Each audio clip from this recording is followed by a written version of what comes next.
Hello everyone, myself Simran Chaudhary and welcome to all about agriculture with Simran. आज हम लोग horticulture में पोस्ट हार्वेस्टिंग मैनेजमेंट के बारे में इंट्रोडक्शन लेने वाले हैं। इसमें हम लोग पढ़ेंगे कि हार्वेस्टिंग लॉसेस क्या क्या होती हैं, उसकी वजह से हमारे नेशन इकोनॉमी में क्या इफेक्ट पड़ता है और इम्पॉर्टेंस क्या है पोस्ट हार्वेस्टिंग मैनेजमेंट की, उसे कैसे कंट्रोल किया जाता है हमारे हार्वेस्टिंग लॉस को। ठीक है, तो ये मतलब जो है आपका, जब आप पोस्ट हार्वेस्टिंग मैनेजमेंट पढ़ेंगे तो उसका स्टार्टिंग का जो फर्स्ट टॉपिक होना चाहिए वो ये है।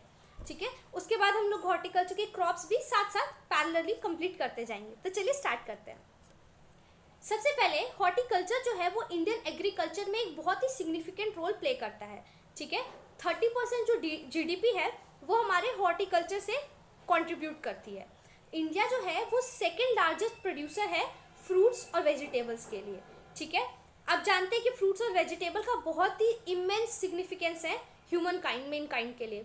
ठीक है, क्यों? क्योंकि फ्रूट्स और वेजिटेबल्स जो हैं वो carbs, minerals, vitamins, dietary fibre, इसके काफ़ी ज़्यादा हाईली रिच्ड सोर्स हैं। ठीक है, तो ये हमारी जो daily day to day life है उसमें हमारे फ्रूट्स और वेजिटेबल्स होने ही चाहिए हमारी जो ह्यूमन डाइट है उसको कंप्लीट करने के लिए। ठीक है, फाइबर्स के लिए, चाहे कार्ब्स के लिए, मिनरल्स के लिए, विटामिन के लिए, तो इसके लिए हमारा फ्रूट्स और वेजिटेबल काफ़ी ज़्यादा इंपॉर्टेंट हो जाता है। लेकिन हो क्या रहा है, due to improper post harvesting operation हमारा बहुत सारा अमाउंट में वेजिटेबल्स और फ्रूट जो है वो बर्बाद हो रहा है। ठीक है, अच्छे से उसको हम प्रोड्यूस तो बहुत अच्छे से कर रहे हैं, हम उसमें इनपुट तो बहुत ज़्यादा डाल रहे हैं और उससे अच्छी खासी हमारी यील्ड भी हो रही है, लेकिन उसको जो हार्वेस्ट करने के बाद का जो पीरियड होता है जिसको हम पोस्ट हार्वेस्टिंग पीरियड कहते हैं, उसमें हम अच्छे से उसको मैनेज नहीं कर पा रहे हैं। इसकी वजह से हमारा आउटपुट अच्छा आने के बाद भी हमें नेट इनकम अच्छी नहीं मिल पा रही है। ठीक है, इस वजह से क्या हो रहा है कि ग्रॉस प्रोडक्शन और नेट अवेलेबिलिटी में एक काफ़ी बड़ा गैप बन रहा है। ठीक है, होता क्या है, देखिए आप नेक्स्ट पॉइंट में कि only small fraction of fruits and vegetable are utilized for processing, almost less than 1%, and exported. Fruits इसमें 0.5% और vegetable 1.7% compare to other countries. हम लोग प्रोड्यूस तो बहुत ज़्यादा कर रहे हैं, बहुत ही ज़्यादा, हमने देखा हम सेकेंड नंबर पे आ रहे हैं प्रोड्यूस करने में, लेकिन उसका एक्सपोर्ट और उसको प्रोसेसिंग में यूज़ करना बहुत ही कम अमाउंट में हो पा रहा है। क्यों? क्योंकि पोस्ट हार्वेस्टिंग मैनेजमेंट अच्छा नहीं है। ठीक है, post harvesting losses in fruit and vegetables are very high, almost 20 to 40%, and it keep on increasing. तो उसको ही हमें मैनेज करना है और उसे ही हम पढ़ेंगे। इसलिए हॉर्टिकल्चर का एक बहुत ही इंपॉर्टेंट पोर्शन जो है वो आपका पोस्ट हार्वेस्टिंग मैनेजमेंट है। ठीक है, तो इसको साथ करते जाएंगे। बाकी हम पूरा हॉर्टिकल्चर क्या है, उसमें कैसे गार्डनिंग होती है, किचन गार्डनिंग, वेजिटेबल गार्डनिंग, और आपका क्रॉप्स, मैंगो, मतलब फ्रूट्स जितने हो गए, वेजिटेबल्स हो गए, उन सबको हम कवर करेंगे। लेकिन ये सबसे ज़्यादा इंपॉर्टेंट पॉइंट आ रहा है अभी यहाँ पे। ठीक है, About 10 to 15% fruits and vegetables shrivel, decay, lower their market value and consumer acceptability। अगर आपके सामने फ्रूट्स हैं, एक जो है जैसे कि एप्पल है, एक है जिसमें कि वो ब्लैक मार्क्स बने हुए हैं और उसमें छेद हो रखा है या फिर बहुत सिकुड़ गया है, और एक एप्पल है जो कि काफ़ी ज़्यादा फ्रेश है, अच्छा है, तो ऑब्वियसली आप अच्छा वाला चुनेंगे। तो इस वजह से क्या है, कंज्यूमर एक्सेप्टेबिलिटी जो है वो टूवर्ड्स अच्छे चीज़ों की हो रही है। तो अगर आपका वेजिटेबल आपने बहुत अच्छा ग्रो किया लेकिन वो आपने पोस्ट हार्वेस्टिंग मैनेजमेंट अच्छे से नहीं किया, जिस वजह से वो डिके हो रहा है, श्रिवल हो रहा है, या उसकी क्वालिटी उतनी अच्छी नहीं है, तो उसका रेट ऑटोमेटिकली कम हो जाएगा। ठीक है, अब हम बात करेंगे, जो हम बात करें बार बार post harvesting loss, post harvest losses, तो ये है क्या, इसका नेचर क्या है और इसका कॉज क्या है।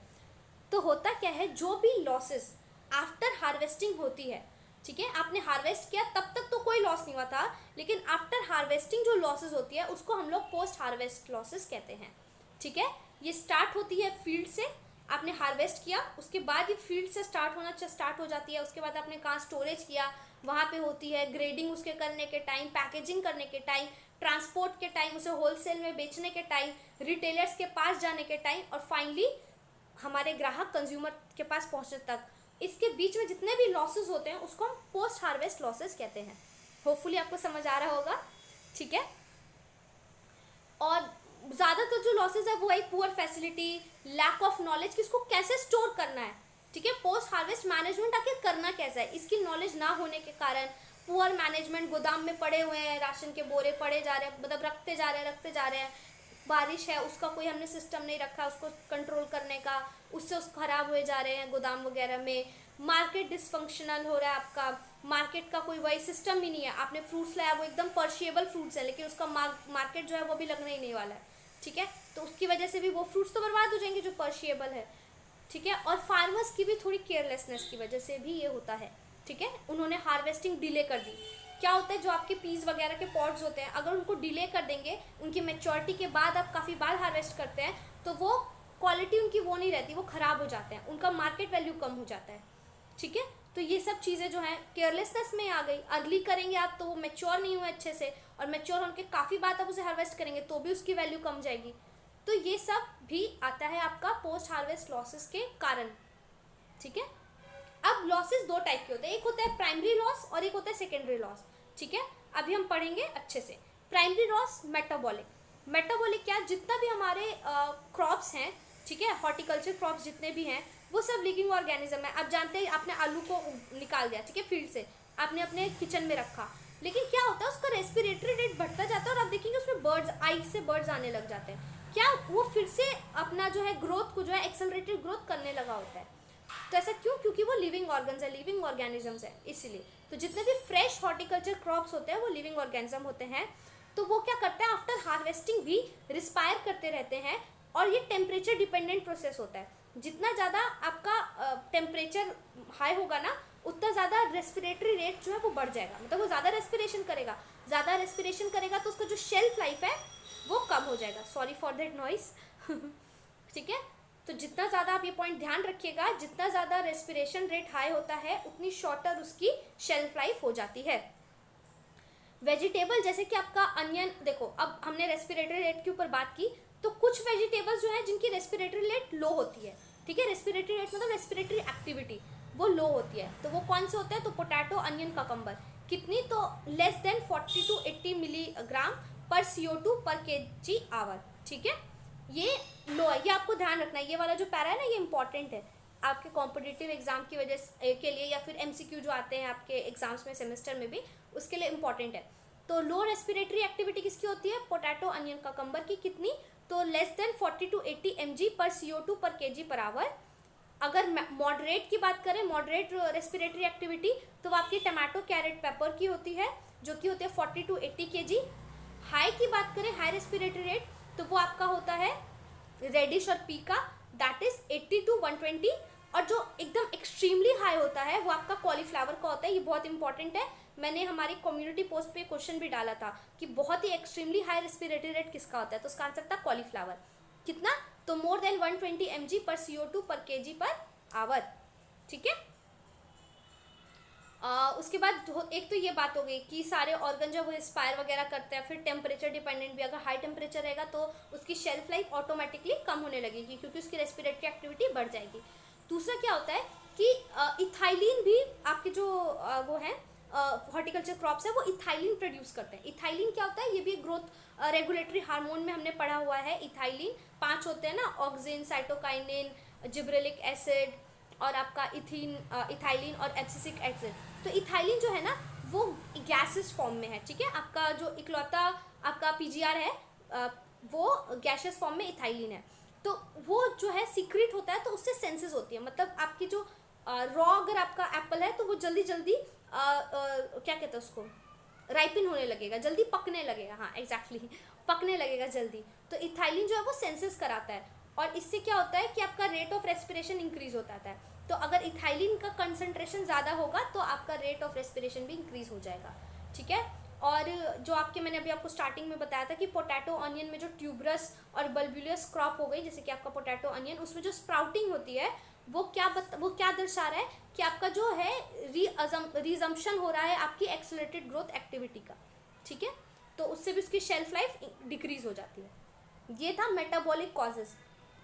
फिर दूसरा आता है मैकेनिकल क्या, तो जो आप मशीनरीज यूज़ कर रहे हैं, जब आप उसको मैकेनिकली हार्वेस्ट करें उस टाइम पे जो इंजरीज होती हैं, ठीक है, वो हो गया। उसमें पुअर हैंडलिंग वगैरह आप जो करते हैं, अच्छे कंटेनर में आपने उसको नहीं स्टोर किया है, उसकी पैकेजिंग इम्प्रॉपर है, उसको ट्रांसपोर्ट करने की आपके पास प्रॉपर सुविधा नहीं है, या कर भी रहे हैं तो अच्छे से नहीं हो पा रहा है, उस वजह से जो कटिंग, ब्रेकेज, वाउंडिंग होता है उसमें है ना, आम वगैरह में स्पेशली दिखता है, वो ऐसे ब्लैक हो जाता है।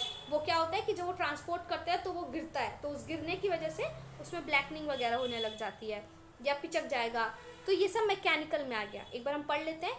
Owning to their tender texture and high moisture content, fresh fruits and vegetables are highly susceptible to mechanical injuries.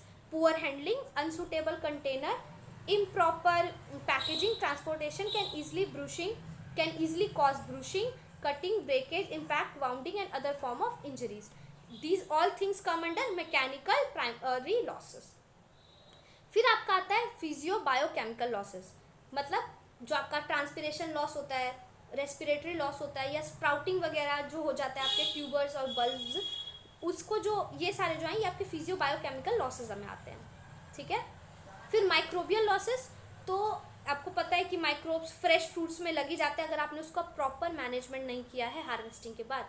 ठीक है। तो about 36% of vegetable decay is caused by soft rot bacteria. ठीक है, देख रहे हैं आप काफ़ी ज़्यादा हाई क्वांटिटी है। और ये सब क्यों होता है, तो आपने अगर टेम्परेचर हाई या रिलेटिव ह्यूमिडिटी हाई रखा है तो आपके ऑर्गेनिज्म जो डिकेइंग ऑर्गेनिजम्स हैं यानी माइक्रोब्स है वो आपके फ्रूट्स वेजिटेबल्स में लगने के चांसेस बहुत ज़्यादा हाई हो जाते हैं। ठीक है। जो आपके एसिडिक टिश्यूज़ हो जाते हैं उस पर ज़्यादातर फंगाई अटैक करता है, वही जो आपका लेस होता है जैसे बेसिक होता है मोर देन 4.5 वो उस पर ज़्यादातर बैक्टीरिया अटैक करते हैं। ठीक है। फिर आता है आपका फिजिकल लॉसेस। फिजिकल लॉसेस में क्या आता है, देखिए, ईच वेजिटेबल है specific heat requirement during processing. आपको पता है हर वेजिटेबल का एक स्पेसिफिक हीट रिक्वायरमेंट होता है प्रोसेसिंग के टाइम पे।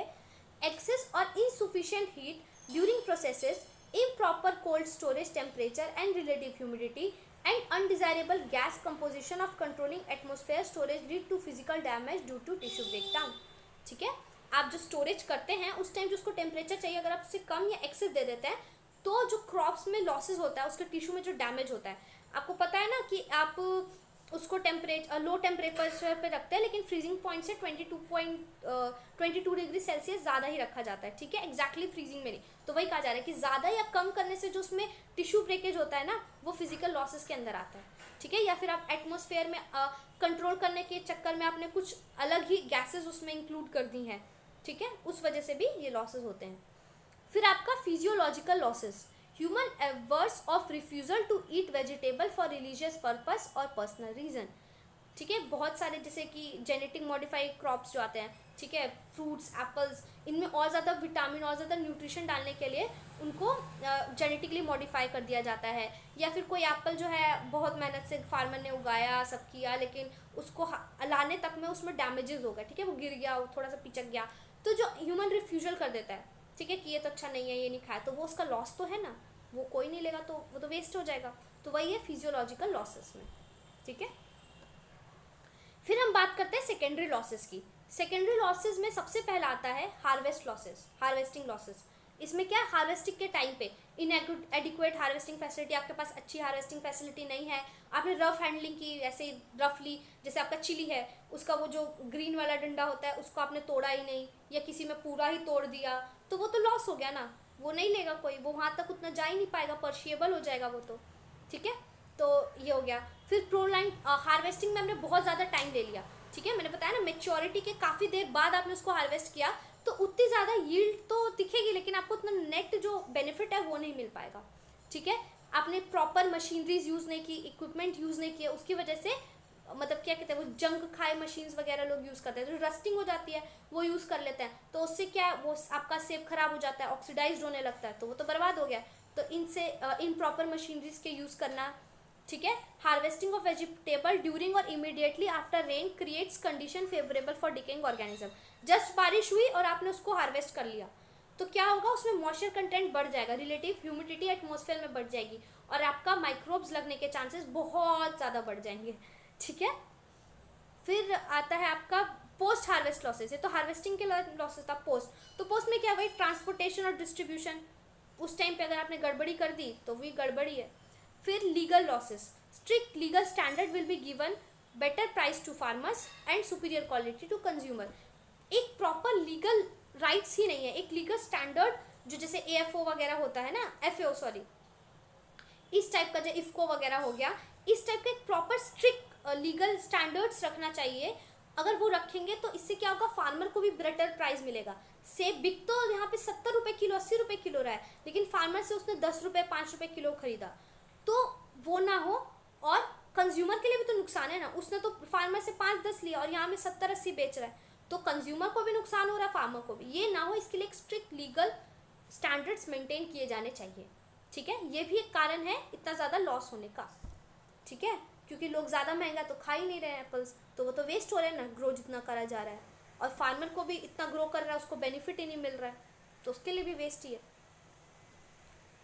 ठीक है, अब हम पढ़ेंगे impact of post harvesting losses. हमने लॉस देखा, इम्पैक्ट तो इम्पैक्ट में देखिए, न्यूट्रिशियस स्टेटस तो है आपका, अगर डिफेक्टेड है फ्रूट्स, ठीक है, वेजिटेबल्स, तो उसमें न्यूट्रिशन की क्वांटिटी कम होगी, उतना ज़्यादा वो न्यूट्रिटिव नहीं रहेगा जितना हम एक्सपेक्ट कर रहे हैं।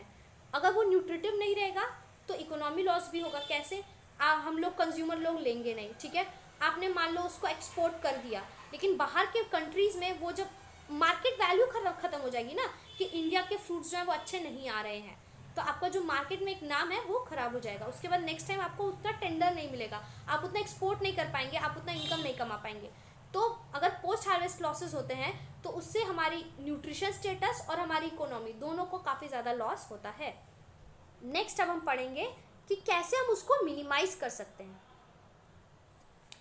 देखिए, हम लोग ये तो जानते हैं कि फ्रूट्स और वेजिटेबल जो है वो बहुत ही पर्शिएबल होते हैं नेचर में, ठीक है, बहुत ही जल्दी वो ख़राब हो जाते हैं, उनका सेल्फ लाइफ बहुत ज़्यादा नहीं है, शेल्फ लाइफ उनका, ठीक है।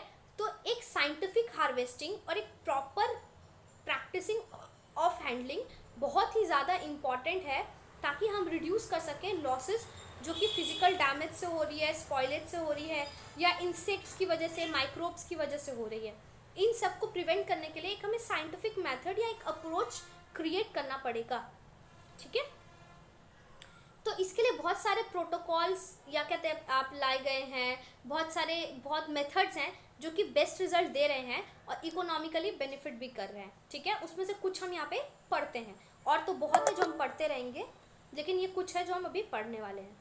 सबसे पहला कल्चरल ऑपरेशन, ठीक है। ये कल्चरल ऑपरेशन जो है ये हम अभी डिटेल में पढ़ेंगे आगे के लेक्चर्स में, तो बस अभी हम नाम जान लेते हैं कल्चरल ऑपरेशन। इसमें बेसिकली जब हम हार्वेस्टिंग करेंगे उसके बाद किस तरीके से, जैसे मशीनरी डिफेक्ट बोला था वो इसके अंदर आएगा, और भी बहुत सारे हैंडलिंग प्रॉपर, वो सब हम पढ़ेंगे आगे के लेक्चर्स में, ठीक है।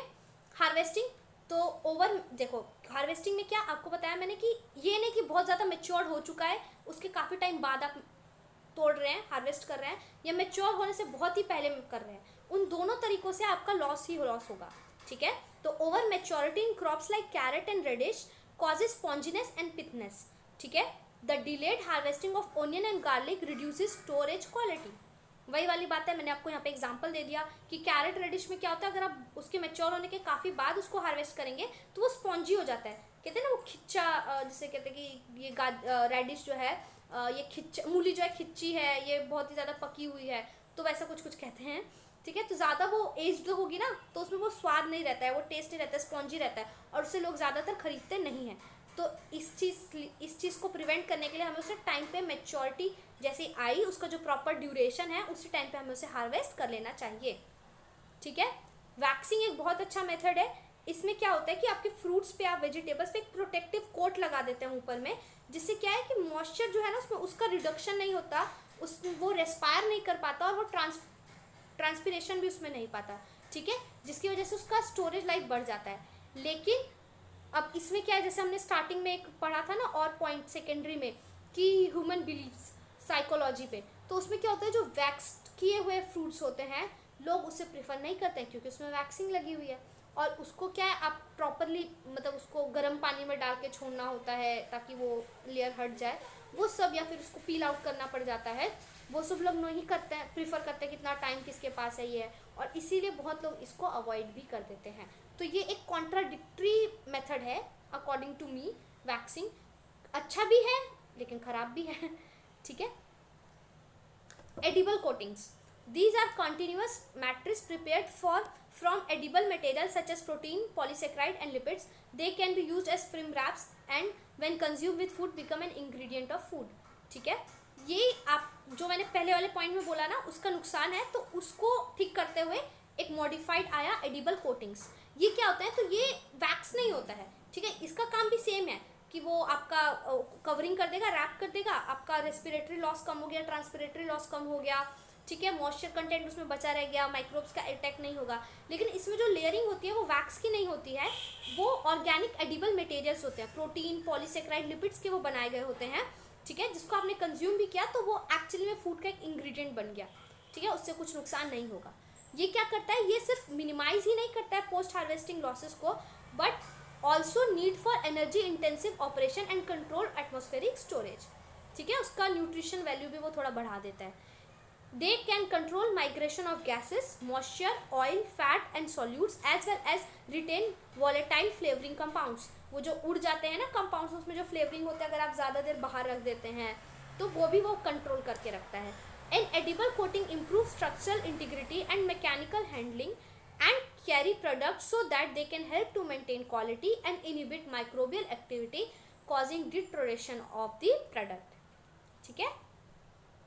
फिफ्थ पॉइंट है पैकेजिंग। पैकेजिंग आपको पता ही, अगर आपने प्रॉपर पैकेजिंग की है, अच्छे से उसमें जो वैक्यूम क्रिएट करना होता है, प्रॉपर गैसेस उसमें डाल के पैक्ड किया है, कैनिंग किया है, तो आपका पोस्ट हार्वेस्टिंग लॉस कम हो जाता है। स्टोर कोल्ड स्टोरेज, ये तो बहुत इंपॉर्टेंट चीज़ आ गया है ना, cold storage. These structure are extensively used to store fruit and vegetable for a long period and employed to the principle of maintaining a low temperature which reduces the rate of respiration and thus delay ripening.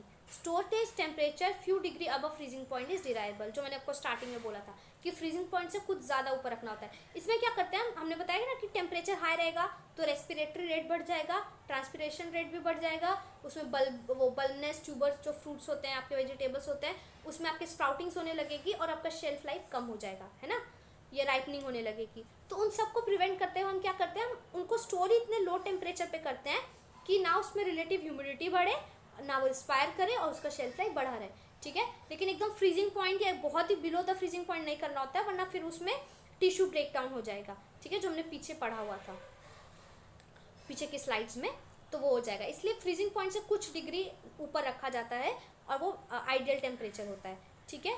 फिर next point है controlled atmosphere storage, CA storage. ये आपको आपके semester में मिल भी सकता है लिखा हुआ कि एक्सप्लेन CA स्टोरेज, वो जो शॉर्ट आंसर्स में होता है ना वो, ठीक है। या क्या कहते हैं, which gas concentration is increase और decrease in CA storage system, तो ये आप ध्यान रखिएगा, ये वाला इंपॉर्टेंट है। It is based on the principle of maintaining an artificial atmosphere in storage room which has higher concentration of CO2 and lower concentration of O2 than normal atmosphere। इससे क्या हुआ, आपका रिस्पायर करने के लिए O2 कम है ना, और CO2 की कंसंट्रेशन ज़्यादा है, रिस्पायर नहीं कर पाएगा, शेल्फ लाइफ उसका बढ़ जाएगा, है ना, ट्रांसपिरेशन भी नहीं कर पाएगा। This reduces the rate of respiration and thus delay ageing, उसका सेंसिस एजिंग भी कम होगा। This method of storage is very effective and combined with low temperature storage. तो आपका कंट्रोल एटमॉस्फेयर स्टोरेज को कोल्ड स्टोरेज के साथ मिक्स करके, combine करके बहुत ही इफेक्टिवली यूज़ किया जाता है बड़े बड़े स्टोरेज एरियाज में। फिर नेक्स्ट है आपका modified atmospheric store packaging, MAP, ये भी इंपॉर्टेंट है। This packaging modify the atmosphere composition inside the package by respiration, ठीक है। इसमें पैकेजिंग सिस्टम को ही मॉडिफाई किया जाता है। This technology is successful to extend the shelf life of papaya up to 4 weeks when stored at 10 to 12 degree Celsius under modified atmosphere condition by wrapping them in low density polythene bag, LDPE, ठीक है। ये आपने chemistry में पढ़ा होगा 12th में, polyester वगैरह के बारे में, तो उसमें आपने पढ़ा होगा लो डेंसिटी पॉलीथीन। इसमें स्टोरेज किया जाता है और लो टेम्परेचर पे इसमें स्टोर किया जाता है, और ये जो है पपाया की शेल्फ लाइफ को अप टू 4 वीक्स इंक्रीज कर देता है। तो ये मेथड भी काफ़ी अच्छा है स्टोरेज का, पैकेजिंग के सिस्टम, पैकेजिंग में ये मेथड आता है, ठीक है। फिर एक आता है आयोनाइजिंग रेडिएशन, इसको कहते हैं रेडुराइजेशन। जिसको पेस्चराइजेशन होता है ना, तो इसमें पेस्चराइजेशन ही किया जाता है लेकिन विथ रेडिएशन, गामा रेडिएशन वगैरह इसमें यूज़ की जाती है। उससे क्या होता है, जितने भी पैथोजेंस वगैरह हैं वो डिस्ट्रॉय हो जाते हैं विदाउट अप्रिशिएबल रेजिंग टेम्परेचर। आपका टेम्परेचर भी रेज नहीं होता है कि शेल्फ लाइफ उसकी डिक्रीज हो जाएगी, तो इसमें ना शेल्फ लाइफ आपका पेस्चराइजेशन ही है लेकिन रेडिएशन से किया गया है, जिसकी वजह से आपका पैथोजेंस मर गए लेकिन आपकी शेल्फ लाइफ जो है वो मेंटेन रही क्योंकि टेम्परेचर रेज ही नहीं हुआ, ठीक है। इस वजह से आपका स्प्राउटिंग वगैरह भी नहीं हुआ और सेंसिस प्रोसेस अगर हो भी रहा था तो वो रिटार्डेड हो गया। ठीक है। फिर लास्ट है हमारा food additives and preservatives. Post harvesting method ये तो हर जगह यूज़ किया ही जाता है, आपका फूड एडिटिव्स मिला दिया जाता है या प्रिजर्वेटिव डाल दिया जाता है। ठीक है। प्रोसेस प्रोडक्ट को, अगर आपके टमाटर जल्दी ख़राब होने वाले हैं तो उन्हें बड़ी बड़ी उसमें फार्मर्स बेच देते हैं और इंडस्ट्रीज़ में, और वो उससे सॉस या केचप बना लेते हैं जिससे उसकी शेल्फ लाइफ इंक्रीज़ हो गई काफ़ी ज़्यादा, और इंक्रीज़ करने के लिए उसमें वो लोग फूड एडिटिव्स या प्रिजर्वेटिव्स डाल देते हैं। ठीक है। देखिए आप इस पॉइंट को पढ़ते हैं। Food additives and preservative is processed product sugar act as both preservatives and sweetening agents. SO in solution form with sulfur oxide in solution form is widely used as preservatives for prevention of enzymatic and non-enzymatic discoloration during dyeing and subsequent storage. Benzoic acid को भी use किया जाता है juices में as a storage, as आपका preservatives. ठीक है। तो ये कुछ मेथड्स थे जो हमने पढ़ा पोस्ट हार्वेस्टिंग को लॉसेस को कंट्रोल करने के लिए। ठीक है। अब हम आगे के लेक्चर ऐसे ही कंटिन्यूस एक दो दिन के गैप में डालते रहेंगे, और अगर आपको कुछ भी इसमें कन्फ्यूजन रहा हो, कुछ डाउट हो, कुछ सजेस्ट करना हो आगे क्या कैसे करना है, तो आप कमेंट बॉक्स में लिख दीजिएगा, मैं उसका रिप्लाई ज़रूर दूंगी, और आपके सजेशंस का मोस्ट वेलकम है। प्लीज़ किया कीजिए इनफैक्ट। ठीक है। ताकि पता चलता है अच्छा इसकी रिक्वायरमेंट है, ये करना चाहिए, ये नहीं करना चाहिए। और एक चीज़ और, इस लेक्चर के जो पीपीटी है वो 1-2 दिन के अंदर एक साइट पे अपलोड कर दिया जाएगा, क्योंकि बच्चे कह रहे थे कि इसका बार बार पूछा जा रहा था कि इसका पीपीटी मिलेगा। तो अभी पीछे के लेक्चर्स का तो आई विल ट्राई कि मैं पीपीटी दोबारा बना दूँ, मेरे पास है नहीं, वो ख़त्म हो गया, कहीं पे गायब हो गया। ठीक है। लेकिन अब से जो लेक्चर्स आ रहे हैं उसके पीपीटी वगैरह को मैं एक साइट पर अपलोड कर दूँगी, तो 1-2 दिन के अंदर इसके मतलब डिस्क्रिप्शन बॉक्स में उस साइट का लिंक मैं डाल दूँगी, आप वहाँ से अपने PDF वगैरह जो है डाउनलोड कर लीजिएगा, या फिर मैं एक क्या कहते हैं शॉर्ट बना के उसमें अपडेट आपको डाल दूँगी कि अब जो लेक्चर्स के आपके नोट्स हैं वो साइट पे अवेलेबल हैं, आप उस पर जाके अपना ईमेल से लॉगिन करके डाउनलोड कर सकते हैं। ठीक है। Thanks for watching.